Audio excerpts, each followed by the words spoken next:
Hey everybody, it's Kevin and it's Thea from RPH Ally. We're super excited to talk to you guys today about something that's kind of interesting, balance and satisfaction. Like, how do we do these two things in a very what seems chaotic world, Thea? So we're going to play this reel and we'll jump right back into it on Thea's story.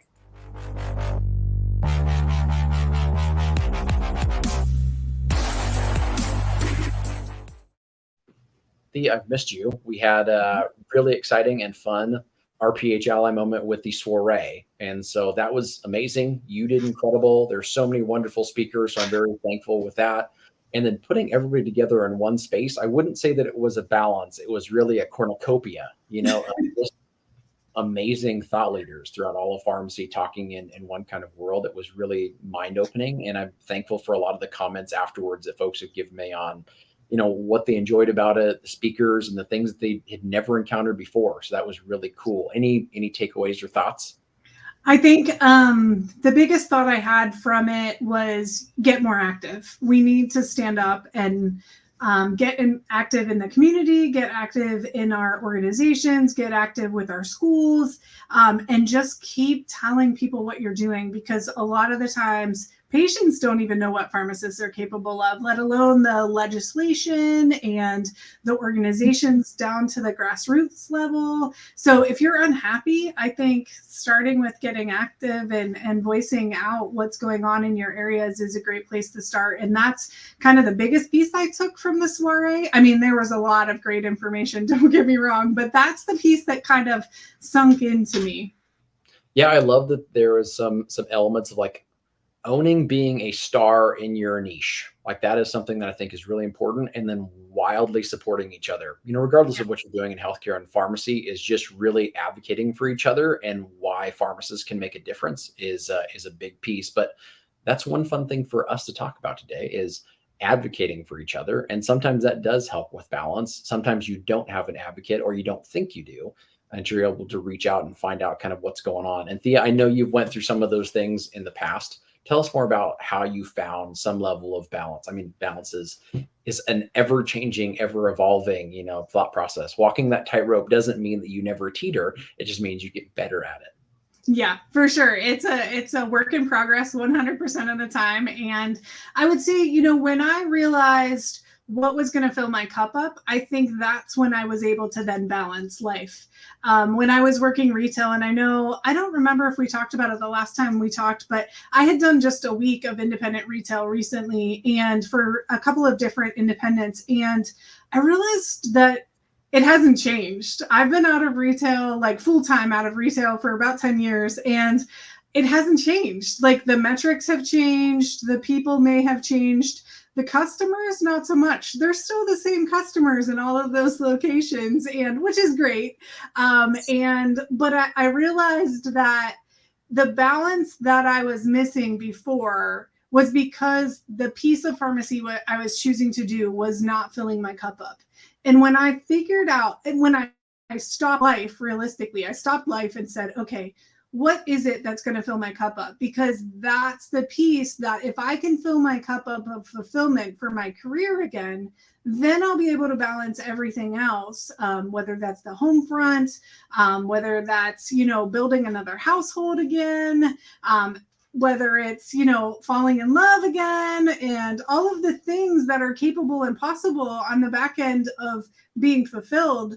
And it comes from, I know, Kevin, you and I are both godly and we love our God. And, with that, I think that's fulfillment there as well. But when I found career fulfillment, I was then able to balance what I needed to do to fill that cup up with life, with the things, the priorities that were important to me that keep people unbalanced in their work and home lives.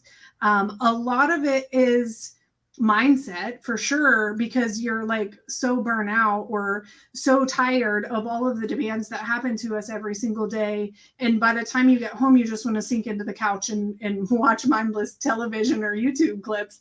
And it's like, what are you doing that's going to fill your cup up? Because once you find something that's going to start filling your cup up, you tend to prioritize your time differently. The insecurities about never being enough of a good pharmacist or enough enough of a good mom or enough of a good wife or husband, and what that really feels like. Once you're starting to fill the cup up, it changes the dynamics quickly. Yeah, I love that you bring up the complexity, the of just not trying to paint us with one color or brush, as an individual, because I think that happens way too often. Even the way we look at each other as colleagues, and even the word colleague, right? Yeah. Instead of looking at Thea as going, oh yeah, she is the leader of remote care services. I work with her in RPH Ally. We talk about business things, like thinking about Thea as a mom, as a sister in Christ, as someone that is, living in rural America just like me and doing things and trying to make things better for her community. Like that adds a level and a layer of respect and thoughtfulness about other human beings Yeah. that we tend to strip back way too often. We label people as just a means to an end rather than the complex, beautiful human beings that we are. And so I love that you highlight that right off the bat. Yeah, and I think that when you start looking at those descriptions you described, Kevin, you realize that you have a network of people that love you and care for you and want the best for you. And even if I don't talk to you and you're in one of the thousands of people on my LinkedIn or in my Facebook or on my email list, it's still that I would talk to you at any point. I would encourage you. I would support you. I will that is all the stuff that I'm doing on LinkedIn every day and in Facebook and sharing what I'm doing, because it is so easy to feel isolated in the world of pharmacy today, because you go in, punch the clock, and you come home and you're exhausted. And so you repeat that process in the morning all over again. And so don't forget that you have allies and allies, RPH Ally. Oh, geez, I didn't even mean to do that. But the connection that you have around you, the network that you have around you from, the folks that you went to pharmacy school with, we're all in the same boat. Pharmacy is not pleasant right now in a lot of different areas. And so don't hesitate to reach out to your colleagues, those people that you roomed with, or those people that were in the sorority or fraternity with you, or in the organizations that we are all part of today. RPH Ally is a great one. I just might add that on there. But that's all pharmacists on there, and we would support anybody. You post something in the RPH Ally feed, we are jumping in there. We are caring. We are here to make pharmacy better. And when you can feel fulfilled by a network of people that are doing great things, but want to bring you along, doesn't that fulfill you? Because to me, that fills up my cup a little, at least. Yeah, I think it's interesting because we think of balance and we've got to balance ourselves. And I think it's interestingly myopic, right? That we're always so self-focused that oftentimes the balance comes from other human beings around us and allowing them to be around us and help us right along the way. There's something to be said about our loneliness in society and our lack of kind of emphasis on fellowship. And I think you just illustrated a number of those things, why they're so important for personal growth, for balance, for us being able to touch on multiple aspects of our lives and overall improve those. And I love that you highlight RPH Ally, because we had one presentation in Thea. I can't remember if you were there when he gave it. Eric Speck talked about the things that were going on in his life and his personal life, and brought many people to tears during the soiree of just how open and caring and kind of a human being he is, and just very inspiring. And I think it's another special element that it doesn't always have to be about therapeutics and the next wave of drug development or the next CPT code. Like sometimes it is literally about being human beings and struggling in very similar ways and connecting with each other to be able to hold a hand when necessary. Yeah, and I think that's really what on my own story, what has really lifted me up. Being homeless in 2015 with 2 kids and 3 bags of clothes, that literally was my story. And had I not found a network of people to help build me up, I wouldn't be where I am today. And a lot of it is through Christ. A lot of it is through a loving husband today. A lot of it is through pharmacy colleagues that have stuck by me this whole time and keep pushing me and keep getting me into the next thing that I need to do in my life. And so that network keeps driving you too. And then I think they did help pick me up and continue my story.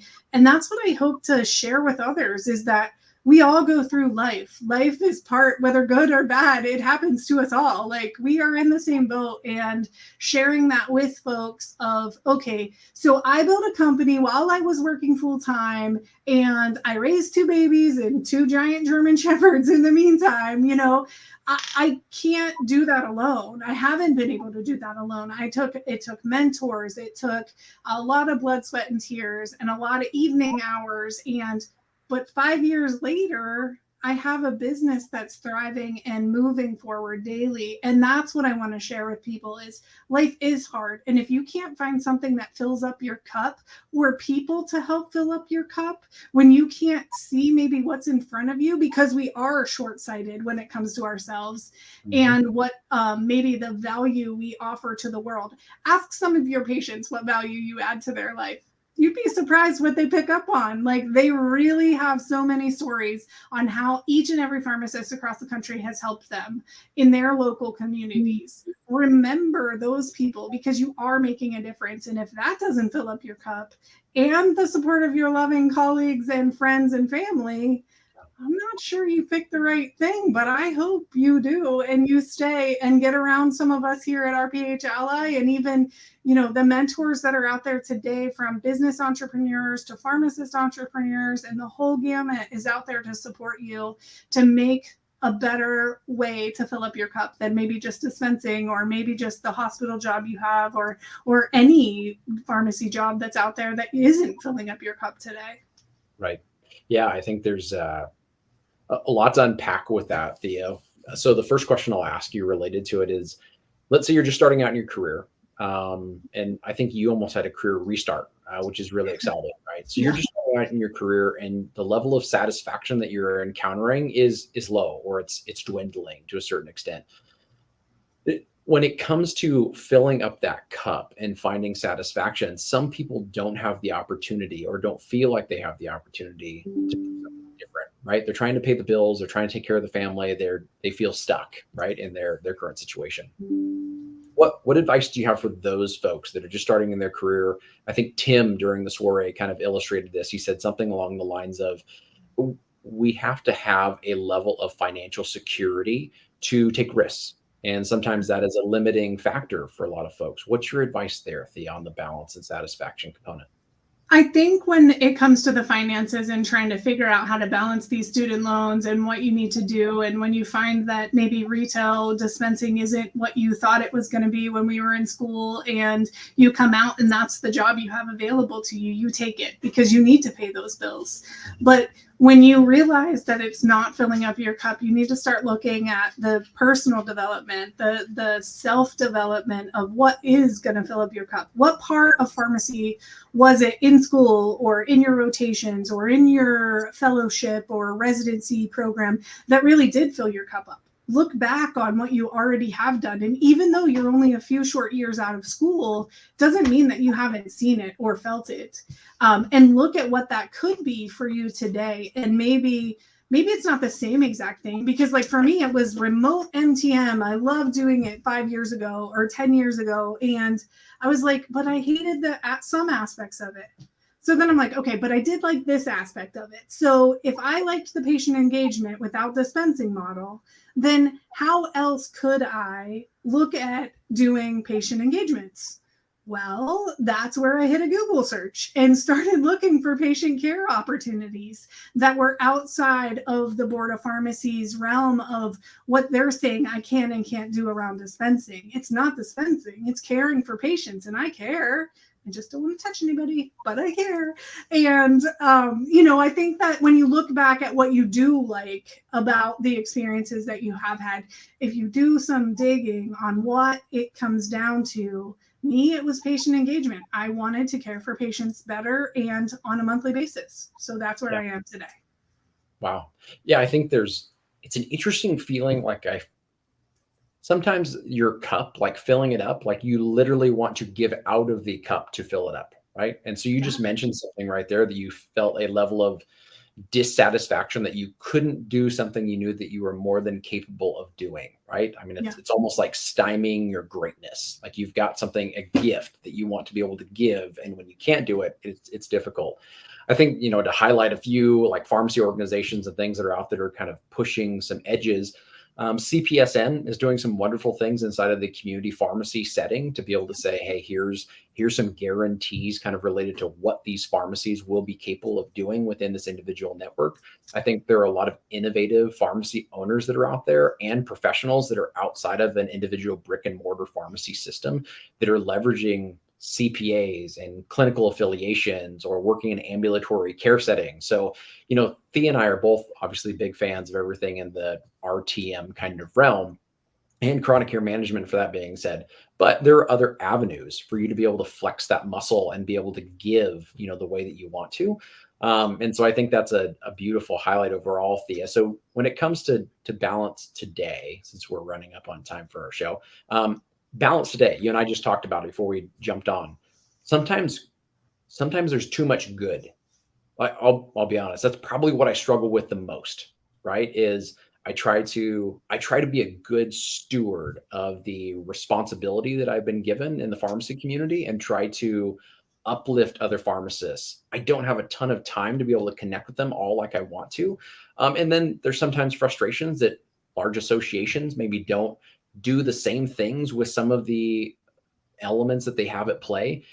But I get a lot of time with a lot of people that I feel like, man, how do I balance all of the good coming my way? And you're just talking about all the good with Tenco and some of the things you're doing with your hospital, some of the other consulting things you're doing, the courses you're creating. How do you balance the good when you start making that pivot and going, I really love these things, and then going, oh no, but I only have X number of hours in the day? Yeah, I think it's learning to say, not right now. I have this great idea, but I need to put it on hold. Kevin, how long have I been building a course? How long? Probably since I met you. Like literally, like it's been a long time. I'm pretty sure you talked about this before I was even with RPH Ally, right? I mean, Yeah. I think you and I were talking about this for about a year and a half now, maybe 2 years actually, Yeah. of you getting this So involved, which fast forward, I'm still about there. Like I'm not quite there yet. Like I'm getting there day by day. It's a little closer, but it's the things of balance that I have decided what's most important to me. And instead of saying no, I say, I'm going to put that on the to-do list for the next quarter and see how much I get done. Just moving out some of the ideas, because I've changed what I wanted to do as well in that time. Like I've learned that if I just put it on hold a minute, maybe it'll get better. Maybe I'll see that I don't need it or want it anymore or need to share it because other folks are doing it or it has changed so much it's not worth it. But saying, hold on a minute, has been my saving grace with my husband, growing babies, like really trying to raise them up and be a good mom and be that steward for them. I've had to say, hold on one second, because I was working a full-time job plus building a business. And that has made me say, okay, maybe I just need to hold 1 minute on that. And if it still is in my heart after I sleep on it and after a few quarters go by, I'm still working on it. It's a work in progress. And I think giving ourselves the grace to say, okay, this is a full plate, but I love this idea. Can we hold on it and see if it comes to fruition in the next quarter?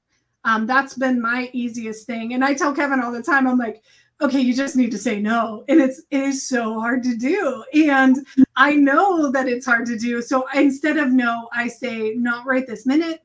I'll think on it. I look forward to the next quarter because I'm doing quarterly planning as to what's on my docket for the to-do list and really seeing what I'm doing is moving the needle. If it is moving the needle, then I keep moving forward.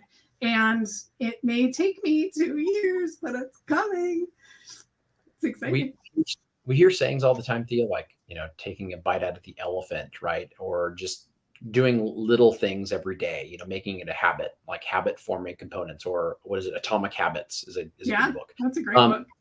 So some of those things, I think that's a really good example, Thea, of course creation, or you trying to do something else on the side, or you trying to help out with one thing versus another. Like sometimes you don't have the bandwidth to do a ton. But if you can prioritize something in the day to be able to block out a 15-minute or a 30-minute chunk that you go, I'm going to dedicate a very small concentrated amount of time to this. that's how you can really start moving things along in a very interesting, progressive way with that concentrated and focused short blips of time. And so I think when you're looking to balance things and be able to offer like all of your skills in different ways, you have to find those opportunities to just not sneak away time, but dedicate very small portions of time on a consistent basis that can be very helpful for so many people. Thea, any other takeaways for this career balance and satisfaction episode?